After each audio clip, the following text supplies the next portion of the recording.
Seja muito bem-vindo. E comenta aí de qual cidade você está vendo essa história, porque hoje eu vou te contar um relato que vai mexer com o seu coração. Aprendi cedo que existe um tipo de silêncio que dói mais do que qualquer grito. Não é o silêncio de um quarto vazio, nem o silêncio de uma casa que perdeu alguém. É o silêncio de uma sala cheia de gente que acabou de ouvir seu nome e aguarda curiosa para ver como você vai reagir.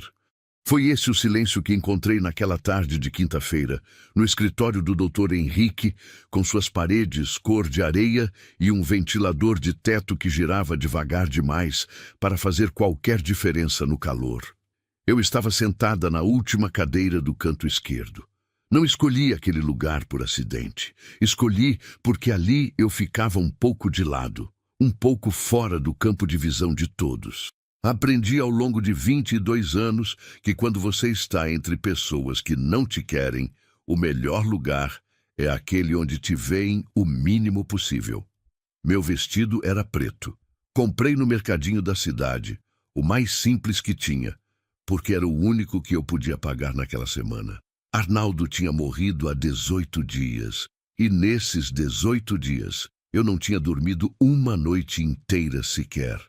Não de saudade, me entendam, dormia pouco por costume. A vida ensina algumas mulheres a dormir com um olho aberto. Eu era uma delas. O Dr. Henrique ajustou os óculos e começou a ler.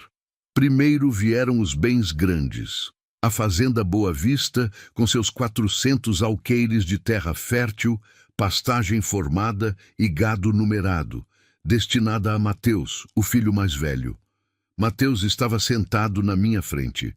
Homem largo, de pescoço grosso e mãos que pareciam feitas para apertar coisas. Ele não sorriu quando ouviu o próprio nome. Apenas fez um movimento lento com a cabeça, como quem confirma algo que já sabia. Depois veio a propriedade urbana. 2 casas na cidade e um terreno comercial, para Bruno, o segundo filho. Bruno era diferente do irmão. Mais magro, mais quieto, com olhos que ficavam sempre um segundo atrás do rosto, como se estivesse calculando algo antes de reagir. Quando ouviu seu nome, apenas cruzou os braços. A Clarice recebeu a poupança, os investimentos e o apartamento que Arnaldo tinha na capital. Ela estava sentada ao lado da mãe dela, Dona Carmen, e quando o Dr. Henrique terminou de ler a parte dela, eu vi o canto dos lábios de Clarice subirem levemente. Não era alegria, era satisfação. Há uma diferença. Helena, a mais nova, recebeu o sítio das Laranjeiras e uma quantia em dinheiro. E então o Dr. Henrique fez uma pausa. Aquela pausa durou talvez 3 segundos, mas eu senti cada um deles na pele. Para a viúva Maria, disse ele com a voz calma e profissional de quem apenas cumpre um trabalho, fica destinada à propriedade conhecida como Sítio Pedra Seca, localizada no quilômetro 47 da estrada vicinal, com todos os seus benfeitorias. A sala ficou em silêncio. Esse silêncio durou menos tempo do que o anterior, porque logo depois veio a risada de Mateus. Não foi uma gargalhada, foi aquela risada seca, curta, que sai pelo nariz quando alguma coisa parece ridícula demais para merecer comentário. Mas ele comentou mesmo assim, porque Mateus era daquele tipo de homem que não conseguia deixar uma oportunidade passar. Aquilo nem terra presta, disse ele, sem se virar para mim. Falou como quem fala para o ar. Bruno balançou a cabeça devagar. Nem capim nasce naquele chão. Eu passei por lá uma vez. É pedra e poeira. Clarice não disse nada, apenas me olhou. E foi pior do que qualquer palavra, porque o olhar dela tinha aquela camada que só algumas pessoas conseguem construir ao longo da vida. A camada de quem sente pena sem sentir pena. Desdém com verniz de misericórdia. Mas a frase que ficou foi a de Dona Carmen. Ela me encarou devagar, como se estivesse me avaliando pela última vez. Como quem olha para um objeto que vai jogar fora e quer ter certeza de que não está cometendo nenhum erro. E disse, pelo menos agora você tem onde cair morta. Eu não respondi. Nunca fui de responder. Não por falta de palavras. Tenho palavras guardadas dentro de mim que ninguém nunca vai ouvir. Mas aprendi que existem batalhas que não se vence com a boca. E existem pessoas para quem qualquer resposta sua é gasolina. Assinei os papéis onde o Dr. Henrique mandou assinar. Peguei minha bolsa de couro falso com o fecho quebrado e saí daquele escritório sem olhar para trás. Do lado de fora, o sol batia forte. Era o fim de tarde, mas o calor ainda segurava o asfalto como se não quisesse ir embora. Eu parei na calçada por um momento, não por hesitação. Parei porque minha perna direita sempre trava quando estou tentando não chorar. É um tique antigo, do tempo da minha mãe. Respirei fundo e comecei a andar. Naquele momento eu ainda não sabia o que havia embaixo daquela terra. Não sabia que aquele pedaço de chão seco e pedregoso que a família inteira descartou como se fosse resto de uma herança, guardava algo que mudaria cada detalhe da minha vida.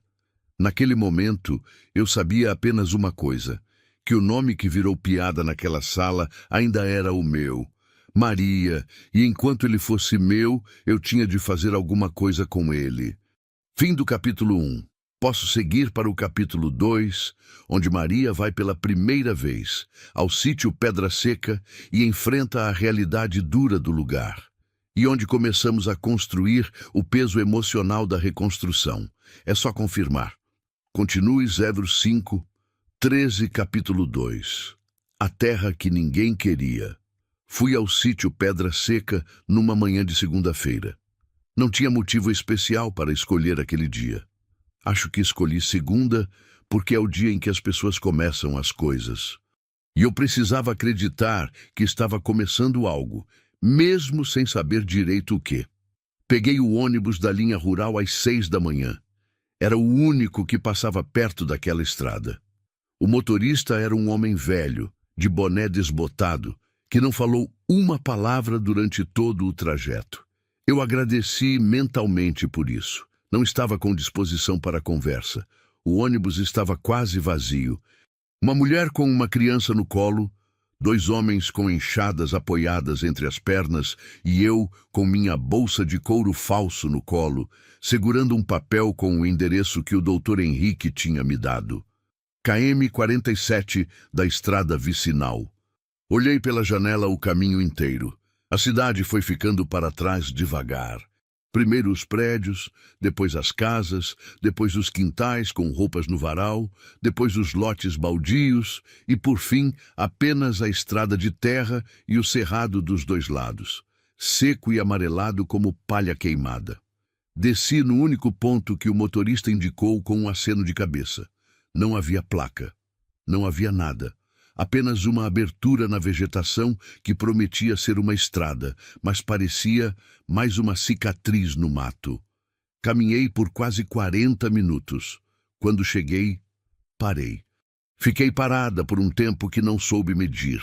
O silêncio ali era diferente do silêncio da cidade. Na cidade, o silêncio é uma pausa entre barulhos. Ali era uma presença, como se o lugar tivesse decidido, em algum momento do passado, que não tinha mais nada a dizer para ninguém. A terra era exatamente o que Mateus e Bruno tinham dito, seca, dura, cheia de pedras grandes que emergiam do chão como ossos. O capim que existia era ralo, amarelo, dobrado pelo vento como se estivesse se curvando de cansaço. Não havia árvore frondosa, nenhuma sombra generosa. Apenas alguns arbustos espinhentos espalhados sem ordem, como se tivessem caído do céu e ficado onde pousaram. A cerca que delimitava o terreno era uma piada, mourões podres inclinados para lados diferentes, com arame farpado enferrujado, pendurado entre eles mais por hábito do que por função. Em 2 pontos, a cerca tinha caído de vez. O mato do lado de fora e o mato do lado de dentro eram a mesma coisa, e no meio de tudo aquilo, a cabana. Fui até ela devagar. Era feita de madeira escura e palha. Palha de buriti, pelo jeito, amarrada em feixes sobre um telhado de estrutura simples que inclinava mais para o lado esquerdo do que para o direito. A porta não tinha tranca. Tinha apenas um pedaço de couro seco amarrado num prego que servia de dobradiça improvisada. Empurrei a porta. O cheiro que veio foi de terra velha, umidade antiga e algo que não soube identificar de imediato. Depois percebi que era fumaça guardada. Alguém tinha feito fogo ali dentro em algum momento distante e o cheiro ficou impregnado nas paredes como memória. O interior era um único cômodo, chão de terra batida, uma janelinha pequena do lado direito, sem vidro, com um pano de saco servindo de cortina. Uma mesa de madeira grossa no canto, com um banco comprido. E ao fundo, uma espécie de catre, uma estrutura de madeira baixa que um dia teve colchão, mas agora tinha apenas o estrado nu. Havia uma lata enferrujada no chão, um pedaço de vela consumida até a base numa tábua, e uma foto colada na parede com fita adesiva amarelada. Me aproximei da foto. Era uma fotografia antiga, em preto e branco, de um homem e uma mulher jovens. Ele de chapéu, ela de vestido claro. Os dois sorrindo de um jeito que parecia esforço, mas esforço honesto. O tipo de sorriso de quem não está acostumado com câmera, mas está tentando. Não sei quem eram, mas fiquei olhando para eles por mais tempo do que deveria. Saí da cabana e fui caminhar pelo terreno. Fiz isso devagar, medindo cada passo como se estivesse aprendendo o chão de cor. Porque era isso que eu precisava fazer. Precisava conhecer aquele lugar. Precisava parar de vê-lo com os olhos de quem recebeu uma humilhação e começar a vê-lo com os olhos de quem recebeu uma responsabilidade. Não era fácil. Cada passo que eu dava, ouvia as vozes daquela sala. Aquilo nem terra presta. Nem capim nasce naquele chão. Pelo menos agora você tem onde cair morta. Engoli cada uma delas. Tinha aprendido a engolir coisa pior. Quando eu tinha 7 anos, minha mãe adoeceu e não ficou boa. Eram outros tempos, outro tipo de pobreza, o tipo que não aparece em estatística, porque é velho demais para ser novidade. Minha mãe era lavadeira. Lavava roupa para 4 famílias diferentes da cidade. Eu a ajudava desde os 5 anos, carregando bacia, torcendo pano, estendendo no varal improvisado que meu pai tinha feito com 2 forquilhas de madeira no quintal. Quando ela morreu, eu estava do lado. Não chorei na hora. Fiquei olhando para ela com aquela sensação estranha de quem não entende completamente o que está vendo, mas sente que algo muito grande acabou de mudar de lugar no mundo. Chorei 3 dias depois, sozinha, atrás do paiol. Desde então, aprendi que o choro tem o tempo dele. Não obedece à hora, não obedece a lugar e não obedece à plateia. Andei até o fundo do terreno. Ali a terra ficava um pouco diferente, mais escura em alguns pontos. Não muito, mas o suficiente para notar se você estivesse prestando atenção. E eu estava prestando atenção porque não tinha mais nada a fazer além disso. Me abaixei e peguei um punhado de terra na mão. Era seca por cima, mas quando apertei, ela despedaçou de um jeito diferente do que eu esperava. Não virou pó fino como a terra da entrada. Ficou em pedaços maiores, mais densos, com uma textura que eu não soube nomear naquele momento, mas que ficou guardada na memória das mãos. Joguei a terra de volta no chão. Me levantei. E ali, naquele fundo de terreno esquecido, olhei para o horizonte e pensei na única coisa prática que eu podia pensar. Vou precisar de água. Sem água não havia nada. Sem água não havia plantação. Não havia animal. Não havia vida nenhuma naquele pedaço de chão. Eu não tinha dinheiro para pagar caminhão-pipa por tempo indeterminado. Tinha apenas o pouco que guardei durante os anos de casamento, escondido numa lata dentro de um sapato velho. Porque mulher que depende de bolso alheio aprende cedo a ter um canto secreto. Não era muito, mas era meu. Contei o dinheiro naquela noite, sentada na mesa da cabana com a vela acesa. Daria para comprar comida por alguns meses, alguns materiais básicos para consertar o telhado e uma pá. Uma pá. Porque se não havia água na superfície, eu ia buscar embaixo. Lembro que naquela noite o vento bateu forte contra a palha do telhado e eu deitei no catre de madeira com o braço dobrado embaixo da cabeça, olhando para o teto que deixava passar frestas de céu escuro. Pensei no Arnaldo, não com saudade do tipo que amolece, com o tipo de pensamento que vem quando você precisa entender onde uma história começou e onde ela terminou. Arnaldo não era mau homem. Era um homem limitado. Limitado pelo que aprendeu, pelo que viveu, pelo que a família dele construiu nele ao longo de décadas. Ele me defendia quando podia, mas havia uma linha que ele nunca atravessava. E do lado de lá dessa linha ficavam a mãe dele, os filhos dele e tudo que ele tinha sido antes de mim. Nunca cobrei isso dele em vida, não ia começar depois da morte. Mas havia uma coisa que eu precisava admitir para mim mesma naquela noite, sozinha naquela cabana, com o vento batendo lá fora. Aquela terra era a prova de quanto eu valia para aquela família, e eu precisava decidir se aceitava essa avaliação. Fechei os olhos, ouvi o vento, ouvi algo pequeno se mexendo no canto do cômodo. Um bicho, provavelmente um lagarto ou um camundongo que havia feito casa antes de mim. E pensei no filho que perdi. Não penso nele todo dia. A vida ensinou que tem pensamento que, se você deixa entrar toda manhã, consome tudo. Mas ele aparece. Aparece nos momentos em que estou sozinha de verdade, do jeito que eu estava naquela noite, sem nenhuma distração entre mim e mim mesma. Ele teria 14 anos naquele ano. Nunca dei nome a ele. O padre disse que devia dar. Minha vizinha disse que não devia. Eu nunca soube quem estava certo, então ficou sem nome. Mas ficou, sempre fica. Dormi pouco, acordei antes do sol. E quando a primeira luz entrou pela janelinha sem vidro e acendeu o pó suspenso no ar da cabana, eu já estava sentada na beirada do catre, com os pés no chão de terra batida, pensando no mesmo pensamento com que tinha dormido. Vou precisar cavar um poço. Me levantei, esquentei água numa lata sobre as brasas que fiz com gravetos secos. Tomei meu café sem açúcar, porque ainda não tinha comprado açúcar, e fui para o fundo do terreno com a pá nova no ombro. O sol ainda estava baixo quando finquei a pá na terra pela primeira vez. O chão resistiu. Dei mais força. A pá entrou um palmo. Tirei a terra para o lado e dei outra enterrada. Não pensei em petróleo.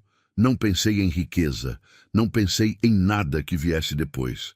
Pensei apenas no próximo palmo de terra e cavei. Fim do capítulo 2. Pronto para o capítulo 3, onde a vida na cabana começa a pesar de verdade, as noites duras, a fome discreta, o preconceito da cidade próxima e Maria cavando dia após dia até que algo começa a mudar na textura da terra. É só confirmar. Continue 05, D6, capítulo 3. O peso de recomeçar sozinha. Existe uma diferença entre ser pobre e se sentir pobre. Fui pobre a vida inteira, mas nem sempre me senti assim.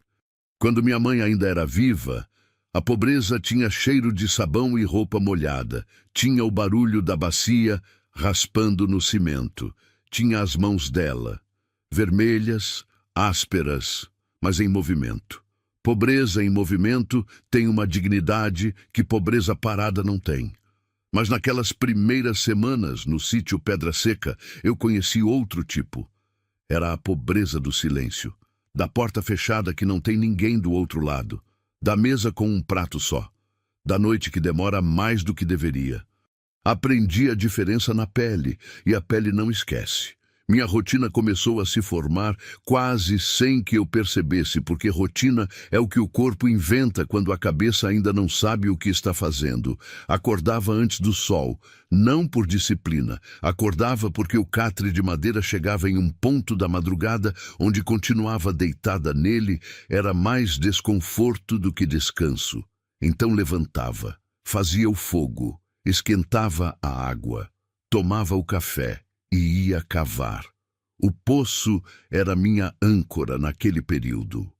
Não porque eu acreditava com certeza que encontraria água, mas porque era algo concreto que eu podia fazer com as mãos.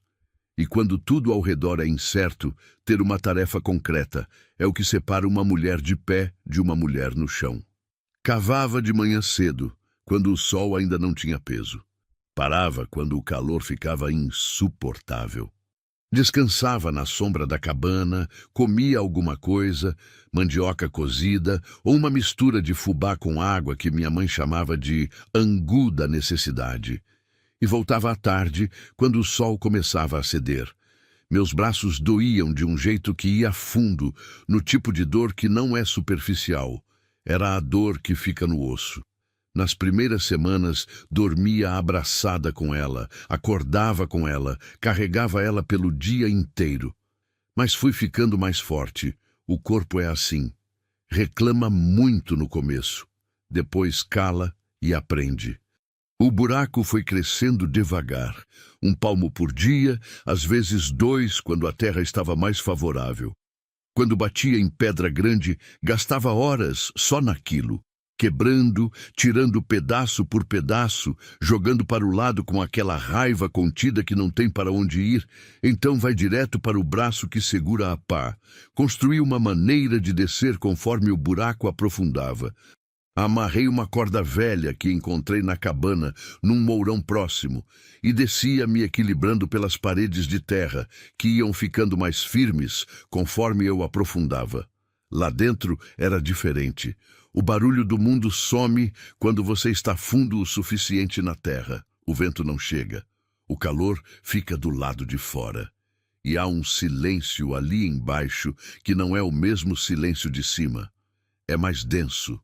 Mais antigo. Às vezes, eu parava de cavar e ficava quieta lá dentro por alguns minutos. Não sei bem por quê.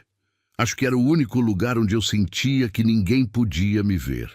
A cidade mais próxima ficava a uns 7 quilômetros. Ia até lá uma vez por semana, de carona quando aparecia algum carro na estrada. A pé quando não aparecia. A pé eu levava quase 2 horas.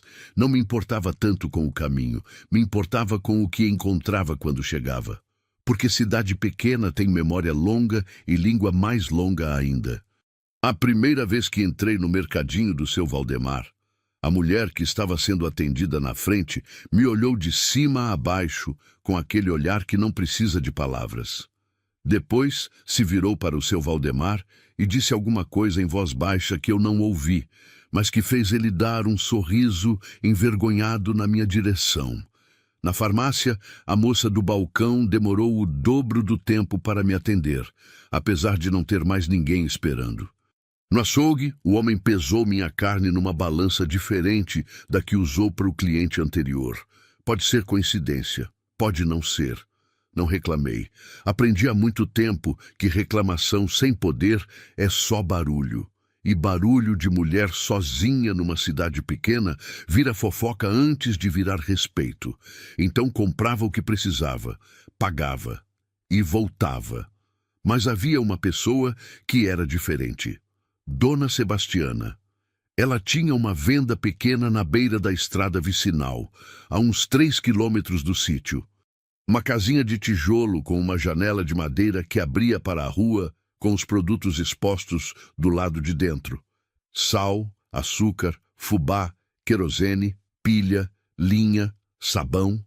Dona Sebastiana tinha uns 70 anos e andava com um pedaço de madeira que servia de bengala. Não porque não conseguisse andar sem ela, mas porque a usava para apontar as coisas quando falava. E ela falava muito.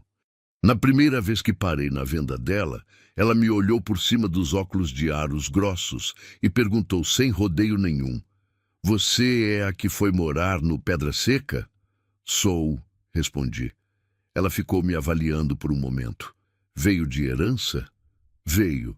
Boa herança ou herança de castigo?" Eu quase sorri. "A segunda." Ela assentiu devagar, como se isso confirmasse algo que ela já sabia. "Senta aqui", disse ela, apontando com a bengala para um banco de madeira na entrada. "Vou te dar um café." Não me perguntou se eu queria, simplesmente foi buscar. E eu sentei.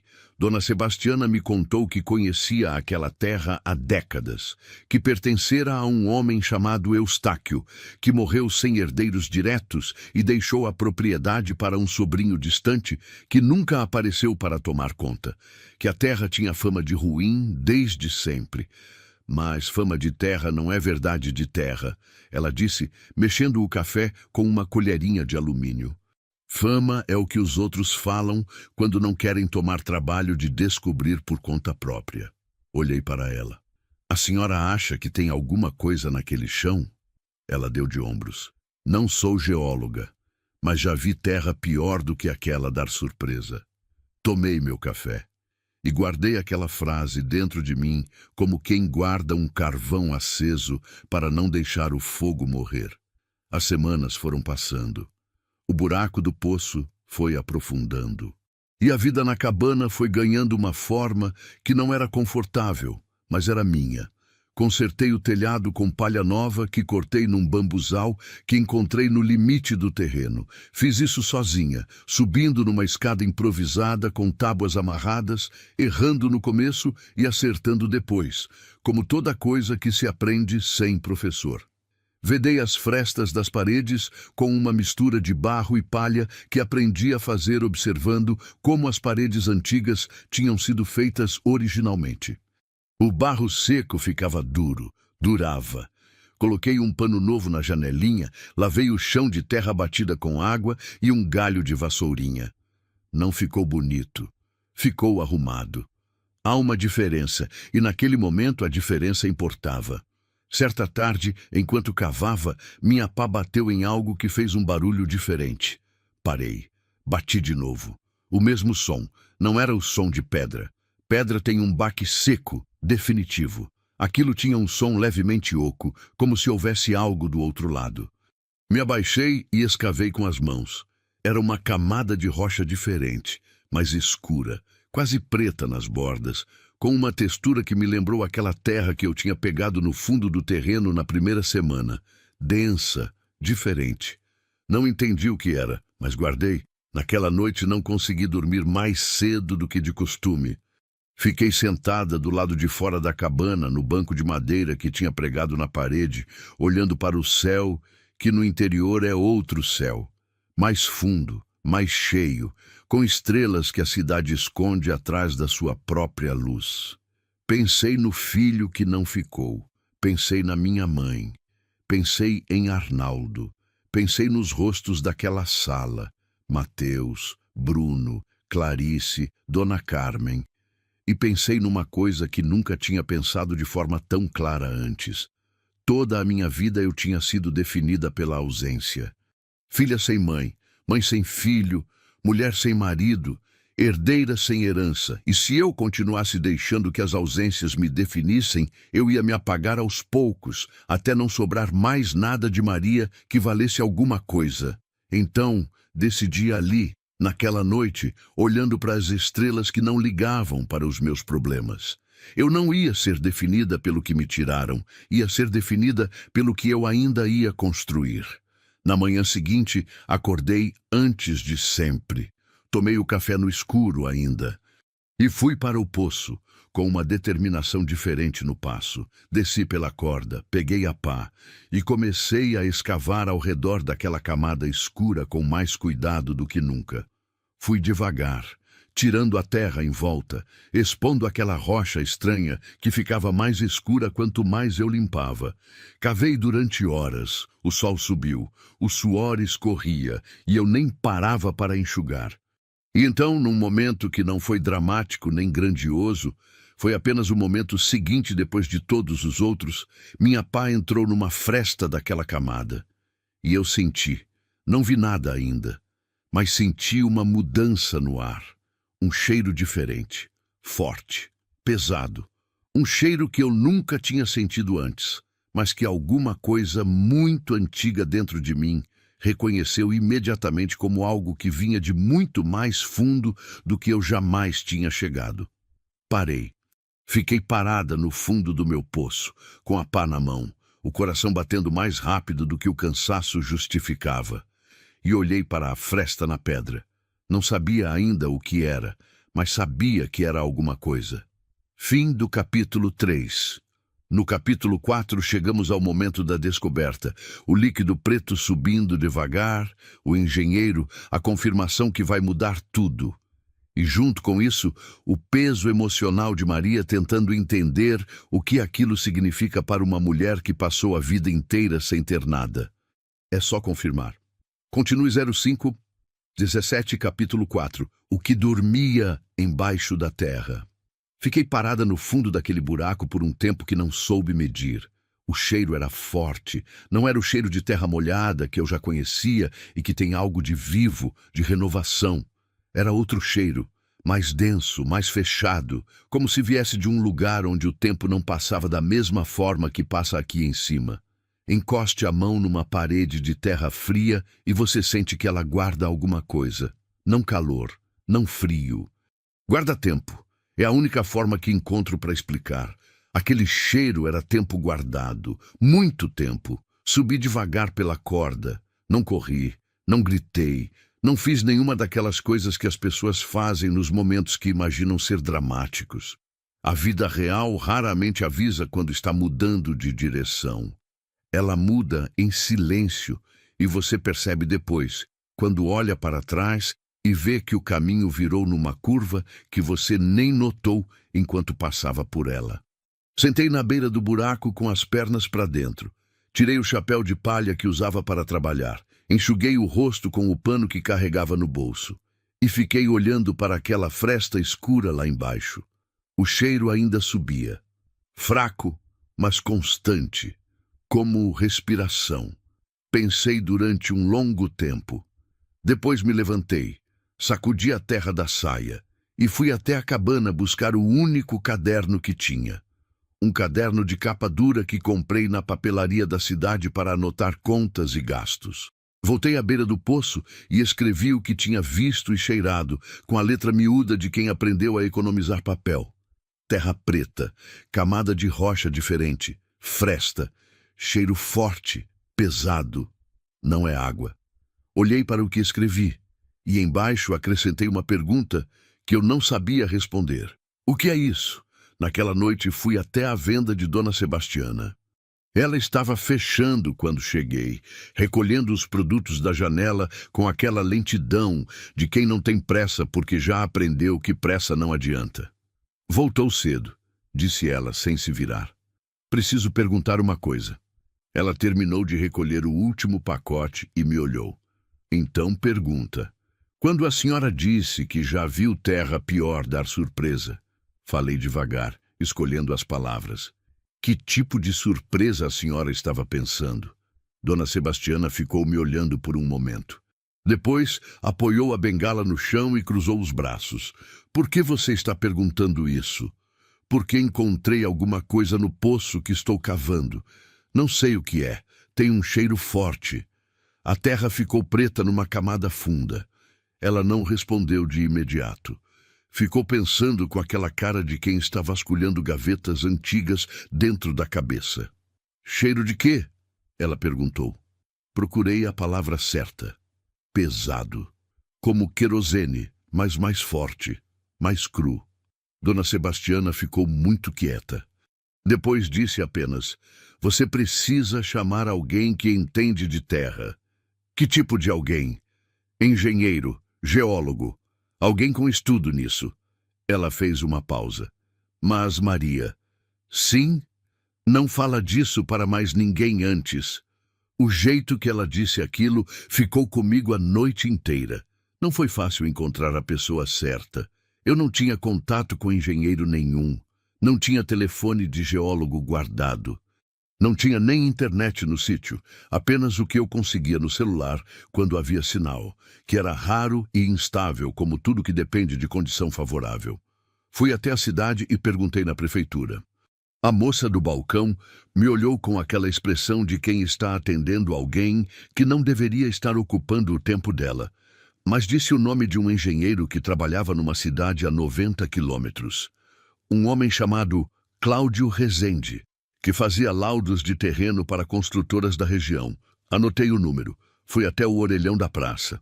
Liguei. A secretária me perguntou o motivo da consulta. Eu disse que tinha encontrado algo incomum no subsolo de uma propriedade minha e precisava de uma avaliação. Ela disse que o Dr. Rezende tinha a agenda para dali a 3 semanas. 3 semanas. Disse que estava bem e deixei meu número. Voltei para o sítio e continuei cavando. Naquelas 3 semanas, aconteceram coisas pequenas que na época pareceram insignificantes e que hoje eu sei que não eram. A primeira foi que o líquido começou a aparecer, não de uma hora para outra. Foi gradual, como tudo que é verdadeiro. Primeiro apenas uma umidade diferente na parede do poço, perto daquela fresta na camada de rocha escura. Depois uma mancha. Depois um fio que descia devagar, tão devagar que eu precisava ficar parada e observar por um tempo para ter certeza que estava se movendo. Era preto, mais denso que água, mais lento. Deixei um pedaço de pano branco encostado na parede do poço numa tarde. Quando voltei no dia seguinte, o pano tinha uma mancha escura que não saiu quando tentei lavar. Escrevi tudo no caderno. A segunda coisa foi um sonho. Sonhei com minha mãe. Ela estava lavando roupa numa bacia, do jeito que sempre fez, com os braços mergulhados até o cotovelo na água branca de sabão. Eu estava do lado, criança, olhando. Ela não olhava para mim, mas sabia que eu estava ali. E num momento ela parou de lavar, tirou as mãos da água e as abriu com as palmas para cima. As mãos dela estavam limpas, não vermelhas nem ásperas. Limpas e abertas. Acordei com aquilo e fiquei deitada no escuro pensando no que a minha mãe teria feito se estivesse no meu lugar. Se teria tido coragem de cavar. Se teria acreditado que havia algo embaixo quando tudo por cima era seco e sem promessa. Acredito que sim, ela era daquelas mulheres que não pedem licença para existir. Eu tentava ser. O engenheiro Cláudio Rezende chegou numa terça-feira de manhã, num carro branco cheio de equipamentos no banco de trás, acompanhado de um rapaz mais jovem que ele chamava apenas de Fábio e que carregava as malas e não falava quase nada. Eram 2 homens acostumados a terrenos. Isso se via no jeito de andar, sem hesitação, sem olhar para os lados com surpresa, com aquele passo de quem já viu o chão demais para se impressionar com o chão. Mas quando chegamos ao poço e o Dr. Rezende desceu com a lanterna e os instrumentos dele, o Fábio ficou na beira e me olhou de um jeito diferente, não de desrespeito. Era quase uma pergunta no rosto dele. A senhora cavou esse poço sozinha? Ele perguntou. Sozinha. Ele assentiu devagar, como se estivesse registrando aquela informação em algum lugar dentro da cabeça. Não disse mais nada, mas o olhar mudou. O Dr. Rezende ficou lá embaixo por um tempo longo. Eu fiquei em pé na beira, com os braços cruzados, ouvindo o barulho dos instrumentos dele batendo na rocha e o som abafado de quando ele falava com o Fábio, pedindo alguma coisa. Não senti nervoso. Senti aquela calma estranha que vem quando você já passou pelo pior e aprendeu que o que vier depois é apenas o que vier depois. Não tem mais surpresa que quebre de vez. Tem surpresa que dobra, mas dobra e endireita. Depois de quase 1 hora, o Dr. Rezende subiu. Estava com as luvas escuras de algo que eu já conhecia pelo cheiro. Ficou parado por um momento, olhando para o pano com a mancha que eu tinha guardado. Olhou para os instrumentos que o Fábio segurava. Olhou para as anotações que fez num bloco pequeno durante a descida. E então me olhou. Dona Maria, ele disse com a voz calma de quem está medindo o peso de cada palavra antes de soltar. A senhora está sentada em cima de petróleo. Eu não respondi de imediato. Fiquei olhando para ele. Mas petróleo, repeti. Sim, ele fez uma pausa. Uma jazida. Não posso quantificar ainda sem análises mais aprofundadas, mas pelo que eu estou vendo aqui, não é pouco. A formação geológica desta área tem características que eu já vi em outras regiões produtoras. A camada que a senhora atingiu é o topo de uma reserva que provavelmente se estende por boa parte do subsolo desta propriedade. Fábio ficou quieto ao lado dele. O vento passou entre nós três. O que isso significa? Perguntei. Não por ignorância. Perguntei porque precisava ouvir dito em palavras claras. O doutor Rezende abriu as mãos levemente. Significa que essa terra vale muito dinheiro, Dona Maria. Muito mais do que qualquer coisa que ela pudesse produzir na superfície. Fiquei quieta, não chorei, não sorri, não fiz nada que as pessoas costumam fazer nos momentos que imaginam que fariam alguma coisa. Fiquei parada no meu chão seco, com o sol batendo na nuca, olhando para o buraco que eu tinha cavado com minhas próprias mãos, palmo a palmo, dia após dia, com a dor nos braços e a mandioca cozida no estômago e as vozes daquela sala ainda ecoando nos cantos da memória. Aquilo nem terra presta, nem capim nasce naquele chão. Pelo menos agora você tem onde cair morta. Pensei em cada um deles. Pensei em Dona Carmen com o sorriso de quem descarta. Pensei em Mateus com a risada curta pelo nariz. Pensei em Clarice com o olhar de cima para baixo. E pensei numa coisa que não era raiva. Era algo mais fundo do que raiva. Era a compreensão demorada e dolorosa de que às vezes as pessoas que te humilham não são seus inimigos. São apenas cegas. Cegas para o que não querem ver. Cegas para o valor do que descartam, porque descartar é mais fácil do que enxergar. Elas me deram aquela terra porque acharam que estavam me punindo e estavam me libertando. O que eu preciso fazer agora? Perguntei ao Dr. Rezende. Ele abriu o bloco de anotações. Primeiro, não fale disso com ninguém ainda. Nenhuma palavra. Ele olhou para mim com seriedade. A senhora entende o que estou dizendo? Entendo. Segundo, vou precisar fazer análises do material, coletar amostras, mandar para laboratório, confirmar a extensão da reserva. Isso leva algumas semanas. Terceiro, quando tivermos a confirmação, a senhora vai precisar de um advogado de confiança, antes de qualquer outra conversa com qualquer empresa. Anotei tudo no meu caderno de capa dura, com a mesma letra miúda de sempre. Quando levantei o olhar, o doutor Rezende estava me observando com uma expressão que não era profissional. Era humana. A senhora cavou esse poço sozinha por quanto tempo? Ele perguntou. Quase 2 meses. Ele ficou quieto por um momento. Por quê?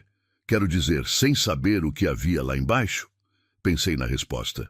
Porque era o único lugar que eu tinha, disse.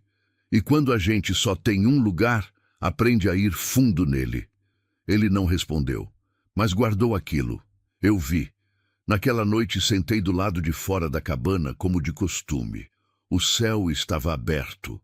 Sem nuvem nenhuma, daquele azul escuro que só existe longe da cidade, com as estrelas tão próximas que parece que você poderia levantar o braço e tocar. Não pensei em dinheiro. Não é que dinheiro não importasse. Importava, muito, porque quem viveu sem ele sabe o peso real da falta. Não é abstrato, é concreto, é a mandioca sem sal, é o sapato com a sola furada, é a conta que vence amanhã e a mão que não tem o que colocar em cima da mesa. Mas naquela noite não era isso que eu sentia. Sentia outra coisa. Sentia que a terra me tinha guardado. Que enquanto eu carregava perdas e engolia humilhações e aprendia a dormir sem chorar e a andar sem fazer barulho, a terra estava quieta embaixo de tudo, guardando aquilo, esperando, como se soubesse que um dia eu ia vir. Como se soubesse que eu ia cavar. Pensei na foto colada na parede da cabana, o homem de chapéu e a mulher de vestido claro. Os dois sorrindo com esforço honesto para uma câmera que não era deles. Não sei quem foram. Mas naquela noite senti que de alguma forma eles faziam parte daquilo também. Que aquela terra tinha histórias antes de mim e teria histórias depois. e que eu era apenas o capítulo onde ela finalmente contava o que guardava. Fiquei sentada lá fora até a madrugada, não de insônia, de contemplação, que é uma coisa que mulher pobre raramente pode ter, porque contemplação exige que o mundo pare de te cobrar por um momento. E aquele foi o primeiro momento em muitos anos em que o mundo parou. Antes de dormir, abri o caderno. Na última página escrevi uma coisa que não era conta nem observação. Era apenas uma frase que precisava sair. Minha mãe lavava roupa alheia a vida inteira e morreu com as mãos no tanque. Eu não vou morrer assim. Fechei o caderno, deitei no catre e pela primeira vez desde que cheguei naquela terra, dormi a noite inteira. Fim do capítulo 4. No capítulo 5 começa a virada. As empresas aparecem, os advogados entram em cena e a notícia começa a vazar. E com ela vêm os primeiros sinais de que a família descobriu o que Maria tem. Mateus aparece, Dona Carmen manda recado, e Maria precisa decidir que tipo de mulher vai ser agora que o mundo mudou de lado. É só confirmar. Continue Z5, 20, capítulo 5. Quando o mundo mudou de lado. A notícia não vazou de uma vez. Vazou como vaza tudo que é guardado com cuidado em lugar pequeno. Aos poucos, por fresta, carregada por alguém que não conseguiu segurar o peso do segredo e deixou escapar uma palavra aqui, uma insinuação ali, até que a palavra virou sussurro e o sussurro virou conversa, e a conversa virou o assunto que todo mundo fingiu não estar comentando, mas estava. Eu não fui a origem do vazamento. Fui cuidadosa, do jeito que Dona Sebastiana me pediu para ser, do jeito que o Dr. Rezende reforçou, do jeito que minha própria experiência de vida já tinha me ensinado antes de qualquer conselho, que mulher sozinha com coisa boa na mão precisa segurar com força e em silêncio, porque o mundo tem um instinto antigo de tirar da mão de quem não parece forte o suficiente para merecer. Mas Fábio tinha falado com alguém. Não por maldade, acredito. Era um rapaz jovem com uma descoberta grande demais para caber só nele. Falou com a namorada, provavelmente, ou com um amigo. E a corrente começou. A primeira sinalização de que algo tinha mudado veio numa manhã de mercado. Entrei no mercadinho do seu Valdemar como sempre, mas desta vez o seu Valdemar me recebeu de pé, atrás do balcão, com uma postura diferente. Mais atenta, como quem está olhando para algo que precisa reavaliar. Dona Maria, ele disse com uma cordialidade que não estava lá nas outras vezes. Como vai a senhora? Bem, respondi. O de sempre, seu Valdemar. Enquanto ele separava as compras, percebi que a mulher que estava no canto da loja, fingindo escolher entre 2 pacotes de macarrão havia tempo demais, estava com o ouvido voltado na nossa direção. Paguei. Agradeci. Saí. E na calçada parei por um segundo com a sacola no braço, sentindo aquela mudança no ar que não tem nome, mas tem peso. Alguma coisa tinha começado. O advogado se chamava Dr. Periclés Andrade. O Dr. Rezende me indicou. Disse que era homem sério, de cidade grande, que tratava de casos envolvendo direitos minerários, e não era o tipo que se deixava comprar por quem tivesse mais dinheiro na mesa. Fui até o escritório dele de ônibus, com meu caderno de capa dura na bolsa e os documentos do sítio dentro de uma pasta plástica que comprei na papelaria. O escritório era no 5º andar de um prédio simples. Sala com estante de livros, 2 cadeiras de couro na frente de uma mesa grande e uma janela que dava para uma rua movimentada lá embaixo. Dr. Periclés era um homem de uns 50 e poucos anos, cabelo grisalho, óculos de armação fina, com o tipo de calma que vem não de ausência de preocupação, mas de muita prática em não deixar a preocupação aparecer no rosto. Me ouviu falar por quase 1 hora sem interromper. Eu contei tudo. O testamento, a humilhação, a cabana, o poço. O Dr. Rezende, o laudo preliminar que eu tinha em mãos com a confirmação das amostras que ele tinha mandado para o laboratório. Quando terminei, ele ficou em silêncio por um momento. Depois, abriu as mãos sobre a mesa. Dona Maria, a propriedade está em seu nome? Está. Assinada e registrada em cartório. O testamento foi homologado sem contestação. Foi. E a senhora não assinou nenhum documento posterior que cedesse, transferisse ou comprometesse os direitos sobre aquela terra. Não assinei nada além dos papéis do testamento. Ele assentiu devagar.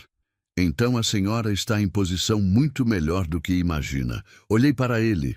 Explica, Dr. Pericles explicou durante quase 2 horas. Falou sobre direitos minerários, sobre como funcionava a concessão de exploração, sobre as empresas do setor e como elas operavam quando encontravam reserva em propriedade privada, sobre o que eu tinha direito de exigir e o que eu precisava evitar assinar sem leitura cuidadosa. Eu anotei tudo no caderno. Ele me olhava escrever com uma expressão que não era surpresa, mas era respeito. O tipo que não se performa, simplesmente aparece. No final, antes de eu sair, ele disse uma coisa que ficou.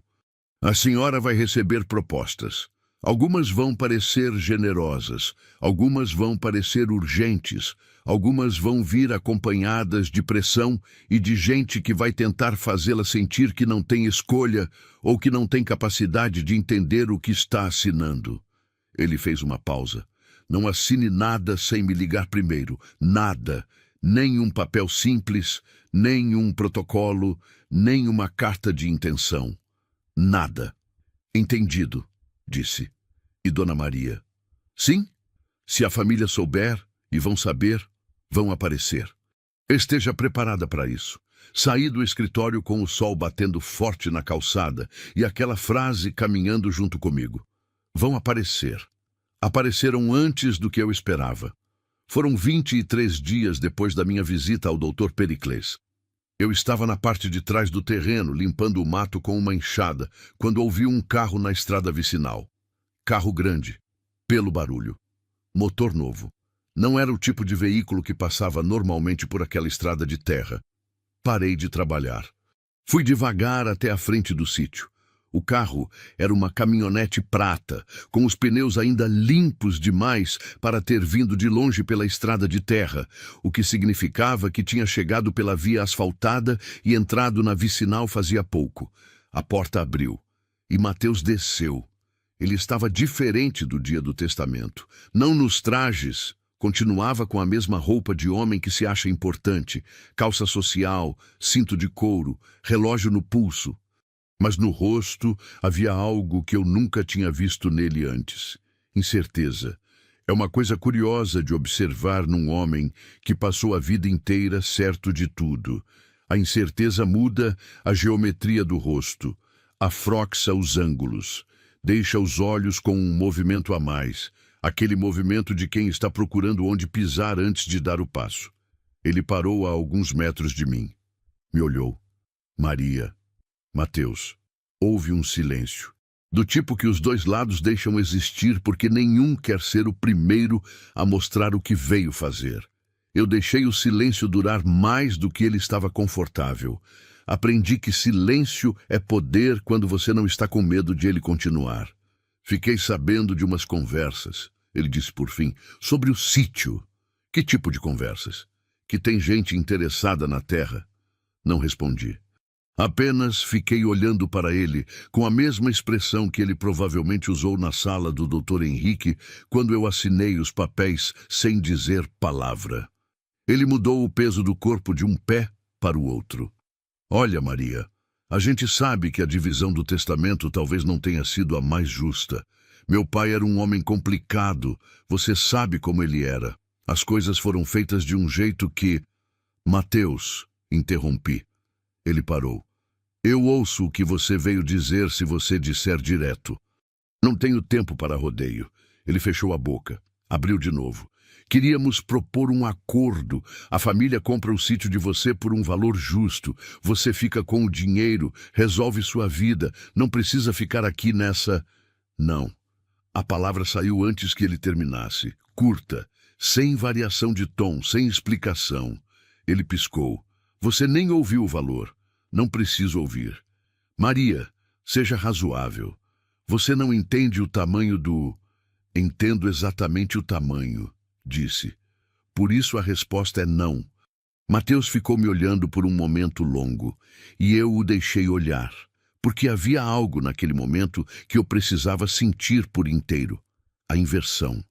A mesma mulher que saiu daquela sala sem lugar, sem voz e sem valor, de pé no próprio chão, olhando para o homem que riu dela e dizendo não com a tranquilidade de quem não precisa de permissão para isso. Não era vingança. Era apenas justiça silenciosa. Do tipo que ninguém vê acontecer, mas que acontece mesmo assim. Ele foi embora sem falar mais nada. A caminhonete sumiu na poeira da estrada vicinal. E eu fiquei parada no mesmo lugar por um tempo, não de hesitação, mas de atenção, prestando atenção no que estava sentindo, porque sou do tipo que precisa nomear o que sente para não ser engolida por ele. Não senti triunfo, senti peso. Porque há um peso específico em dizer não para alguém que a vida inteira disseram que você não tinha direito de dizer. É o peso da liberdade quando ela é nova. Ainda incomoda um pouco antes de assentar. 2 dias depois, veio o recado de Dona Carmen. Não veio diretamente. Dona Carmen não era do tipo que faz coisa diretamente. Mandou através de Helena, a filha mais nova, a única que sempre teve um jeito menos afiado com as pessoas.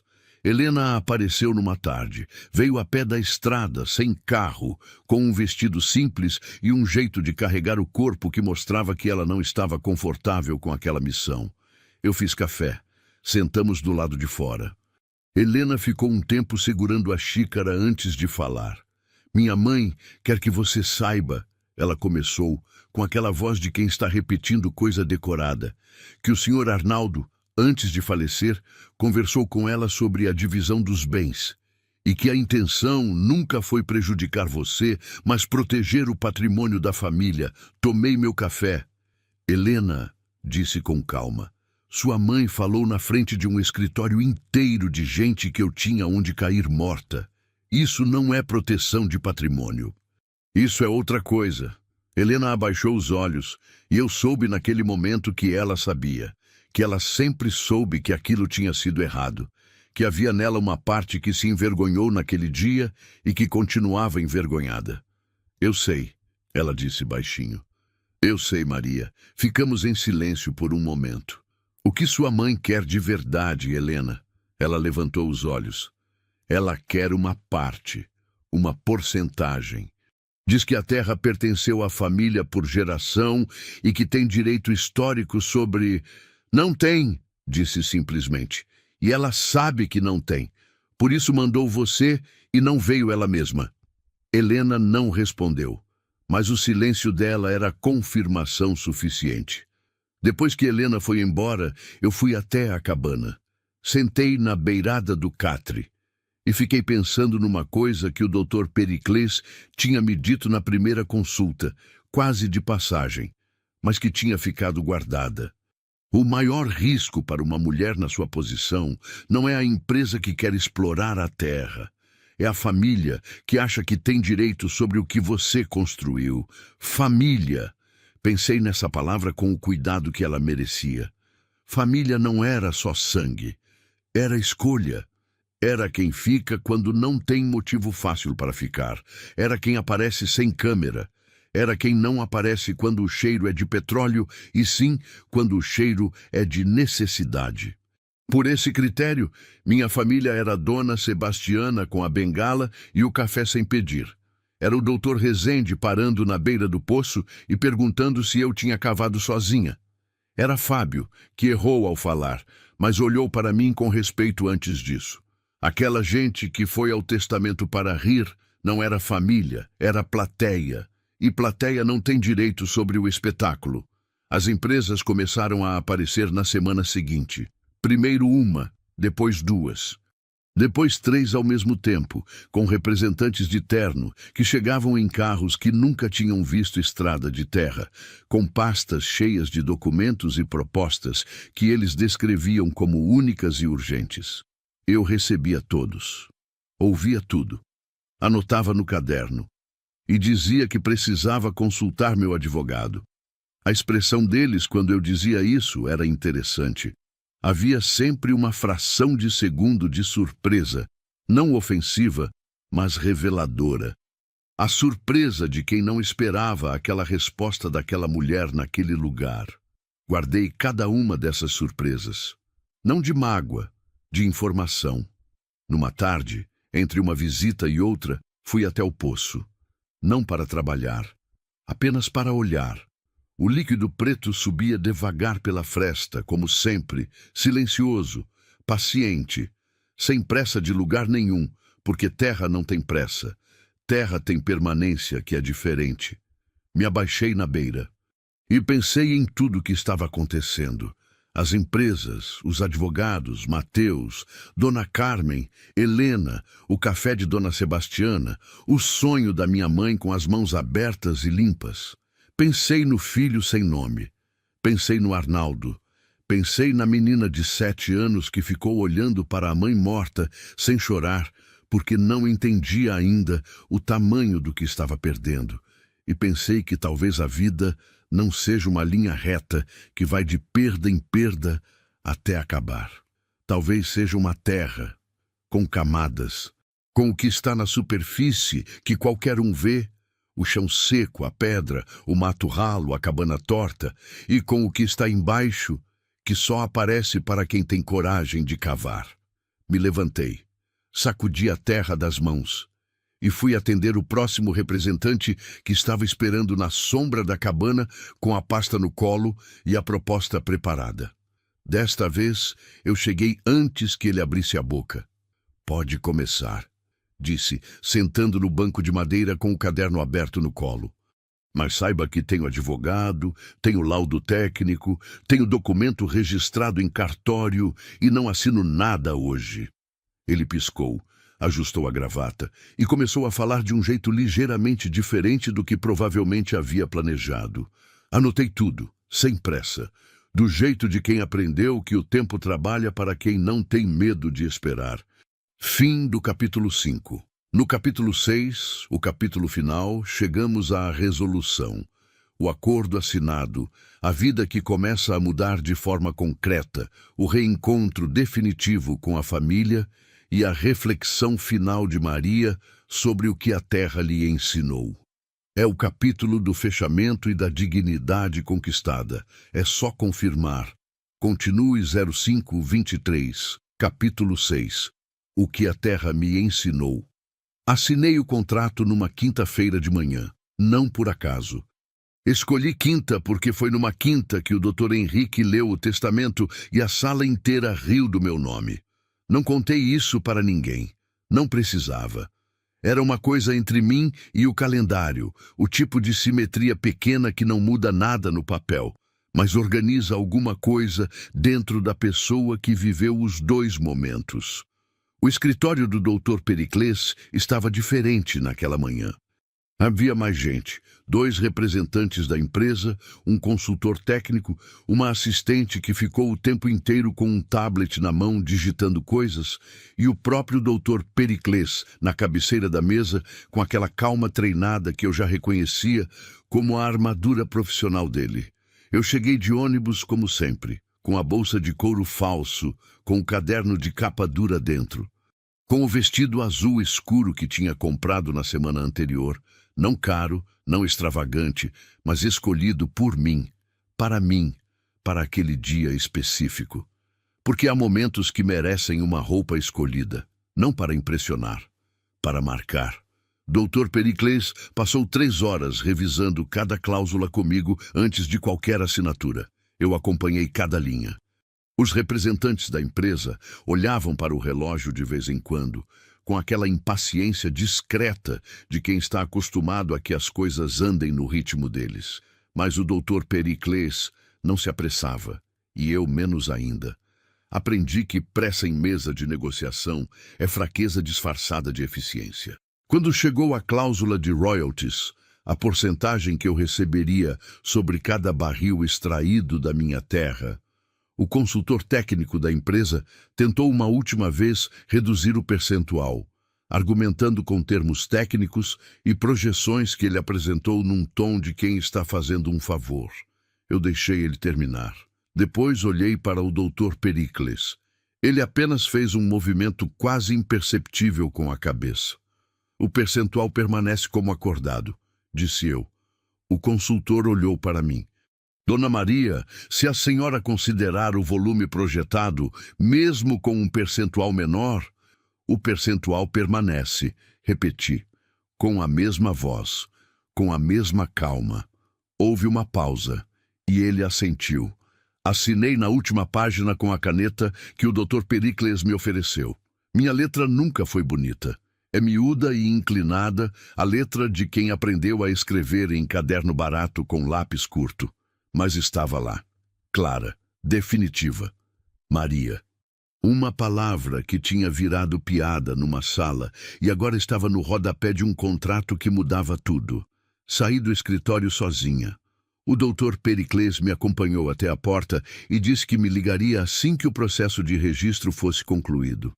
Apertou minha mão com firmeza, sem cerimônia excessiva, sem aquele paternalismo disfarçado de gentileza que alguns homens têm quando acham que estão ajudando alguém que não esperavam que chegasse até ali.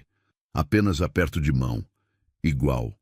Desci as escadas em vez de pegar o elevador.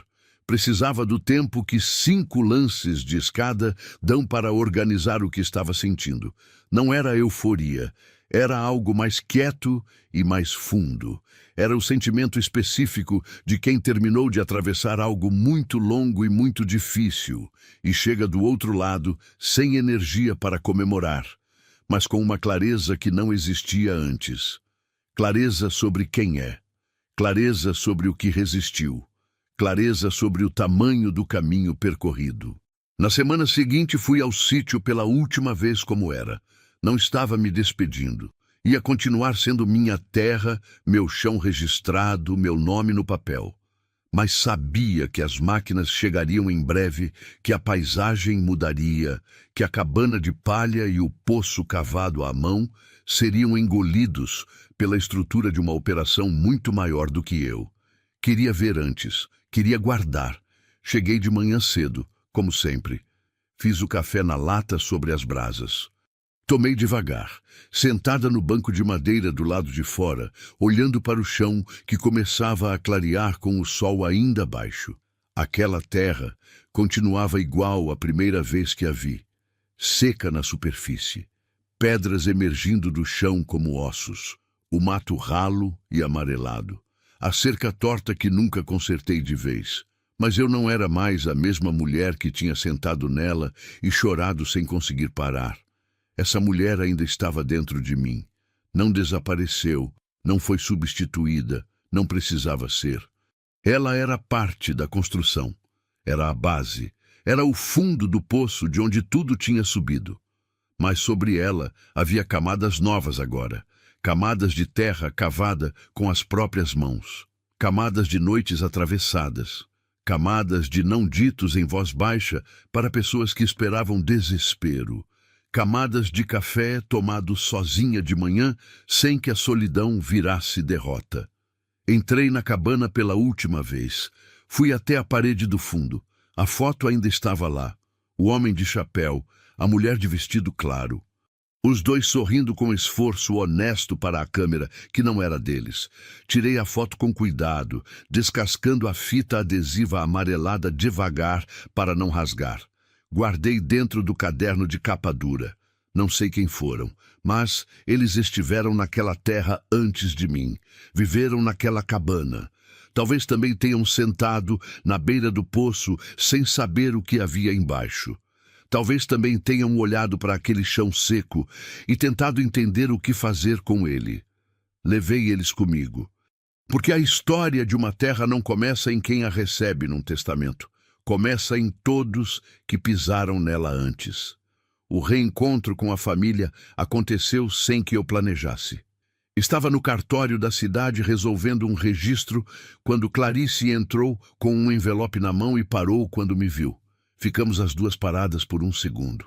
Ela estava diferente do dia do testamento, não nos traços. Nos traços ela continuava a mesma. O queixo alto, o jeito de segurar o corpo que aprendera da mãe. Aquela compostura que era orgulho com roupa de elegância. Mas havia algo nos olhos que não estava lá antes. Ela sabia. Todo mundo sabia agora. Maria, ela disse. Clarice. Outro silêncio. Ela olhou para o envelope que tinha na mão, como se tivesse esquecido o que estava carregando. Eu ouvi o que aconteceu. Ela disse por fim, com uma voz que não era a voz dela do testamento. Era mais baixa, menos controlada. Com o sítio. Sim, eu... Ela começou, parou, recomeçou. Naquele dia, no escritório do Dr. Henrique, o que minha mãe falou, o que a gente... Clarice, interrompi, mas sem rispidez. Não precisa, ela me olhou. Eu precisava estar do lado de fora daquela sala, disse eu devagar, escolhendo cada palavra com o cuidado que o momento merecia. Mas não é isso que me define mais, entende? Ela ficou me olhando por um tempo, e então fez algo que não esperava. Ela assentiu. Apenas isso, sem discurso. Sem pedido de perdão elaborado, que na verdade é mais sobre quem pede do que sobre quem recebe. Apenas o aceno da cabeça de quem entendeu alguma coisa e não tem como desfazer, mas pode ao menos parar de fingir que não entendeu. Foi suficiente. Não porque apagou o que aconteceu, mas porque mostrou que ela era capaz de ver. E às vezes ver é o começo do único conserto possível. Dona Carmen eu não encontrei mais. Não por esquiva de nenhum dos dois lados. A vida em cidade pequena tem seus próprios caminhos que às vezes cruzam e às vezes não. Ouvi dizer que ela adoeceu alguns meses depois, que ficou mais recolhida, que a casa dela, que sempre teve movimento, foi ficando mais quieta. Não senti satisfação. Não senti pena também. Senti aquela coisa neutra que a gente sente por pessoas que já não têm poder sobre nós. Não raiva, não amor, não nada forte. Apenas o reconhecimento de que existem, de que fizeram parte da história e de que a história continuou depois delas. A primeira coisa que fiz com o dinheiro foi comprar um terreno na cidade. Não grande. Um lote simples numa rua tranquila, com árvore na calçada e vizinhos que não sabiam ainda quem eu era. Contratei um construtor e disse o que queria: uma casa com varanda, com janelas largas. Com uma cozinha que tivesse espaço para a mesa grande, mesmo que eu fosse usar sozinha, na maioria dos dias. Com um quarto que tivesse colchão de verdade. E com um quintal no fundo onde eu pudesse plantar. Não milho da necessidade, flores. Nunca tinha plantado flores antes. Sempre pareceu luxo. E luxo era coisa que eu guardava para depois, para quando houvesse sobra, para quando a urgência parasse de bater na porta. Agora havia sobra, e eu plantei flores. Fui até o túmulo da minha mãe num domingo de manhã. Levei flores que plantei no quintal. Não eram sofisticadas, eram apenas margaridas amarelas que cresceram com teimosia no canteiro que eu tinha preparado com terra boa e adubo e atenção diária. Fiquei em pé na frente da pedra simples com o nome dela por um tempo longo. Pensei no sonho. As mãos dela abertas e limpas, não vermelhas de sabão e água fria, limpas, abertas, como quem oferece sem cobrar. Como quem passou a vida inteira dando e, finalmente, no sonho que a filha teve décadas depois, podia apenas abrir as mãos e mostrar que estavam vazias, não de pobreza, mas de entrega. Eu não caí morta, disse em voz baixa para a pedra. Não esperei resposta, mas senti que ela ouviria. Fui também ao lugar onde enterrei o filho sem nome. Era um canto pequeno no mesmo cemitério, uma lápide simples que eu tinha mandado fazer anos atrás, com o pouco que tinha, sem nome porque ainda não tinha decidido, mas com uma data e um pequeno anjo de pedra que o pedreiro incluiu sem eu pedir e que na época me fez chorar do jeito que só chora quem não esperava gentileza. Fiquei lá mais tempo do que no túmulo da minha mãe. Não falei nada. Às vezes não há o que dizer. Há apenas o estar, o presença. O corpo de mãe em frente ao corpo do filho, que ficou pequeno demais para o mundo. Deixei as flores que sobraram e fui embora com aquela leveza pesada que só os cemitérios dão. A leveza de quem lembra do tamanho da vida, olhando para o tamanho da morte. Dona Sebastiana ficou sabendo de tudo pela cidade, como era de esperar. Quando fui até a venda dela, ela estava no lugar de sempre, recolhendo os produtos da janela com a lentidão costumeira. Quando me viu, parou. Me olhou de cima a baixo e disse, apontando a bengala na minha direção: "Eu sabia." "A senhora não sabia de nada", disse sorrindo. "Sabia que você era o tipo que cava." Ela respondeu, com aquela certeza absoluta que só os velhos têm quando estão certos. "O resto é detalhe." Entrei na venda, sentei no banco de sempre. Ela foi buscar o café sem perguntar, como sempre. E ficamos as duas em silêncio por um momento, que era o tipo de silêncio bom. O silêncio entre pessoas que não precisam de conversa para saber que a companhia vale alguma coisa. Comecei a ajudar Dona Sebastiana depois disso. Não de pena, não de obrigação, de escolha limpa. Reformei a venda, deixei o espaço maior, mais claro, com uma geladeira nova e prateleiras que não balançavam. Contratei uma moça da cidade para ajudar nos dias de mais movimento. Dona Sebastiana reclamou de tudo durante o processo de reforma, com a bengala apontando para cada coisa que ela achava desnecessária, que era quase tudo. Mas no dia que a venda reaberta, ela ficou parada na entrada por um momento, olhando para o interior reformado, e depois disse, sem se virar para mim: "Sua mãe teria gostado de você." Não respondi. Engoli aquilo devagar, do jeito que se engole coisa que é grande demais para sair pela boca sem virar choro. E ajudei ela a organizar as prateleiras. Mateus me procurou uma última vez, não de caminhonete. Veio de carro comum, sem o relógio no pulso, sem a postura de homem que chegou para negociar. Parou na frente da minha casa nova e ficou do lado de fora por um momento antes de bater. Eu abri a porta. Ele estava envelhecido de um jeito que não era de ano, era de evento. Algumas coisas envelhecem a gente mais rápido do que o tempo. A percepção de que erramos é uma delas. "Posso entrar?" ele perguntou. Avaliei por um segundo. "Pode." Sentamos na varanda. Ofereci café. Ele aceitou. Ficamos em silêncio por um tempo, enquanto o café esfriava nas xícaras. "Eu vim pedir desculpa", ele disse por fim. Sem rodeio desta vez. Sem proposta embutida. Não pelo testamento. O testamento foi meu pai. Mas pelo que aconteceu naquela sala. Pelo que eu disse. E pelo que eu não disse quando minha mãe falou o que falou. Olhei para ele. Mateus era um homem que tinha passado a vida inteira sendo o filho mais velho, o que manda, o que decide, o que não erra na frente dos outros. Pedir desculpa com aquele rosto estava custando algo real para ele. Reconheci o custo, e por reconhecê-lo, o recebi. "Está recebido", disse simplesmente. Ele olhou para mim como se esperasse mais. Uma condição, uma cobrança, algo que justificasse o tamanho do que ele tinha feito, mas não tinha mais nada.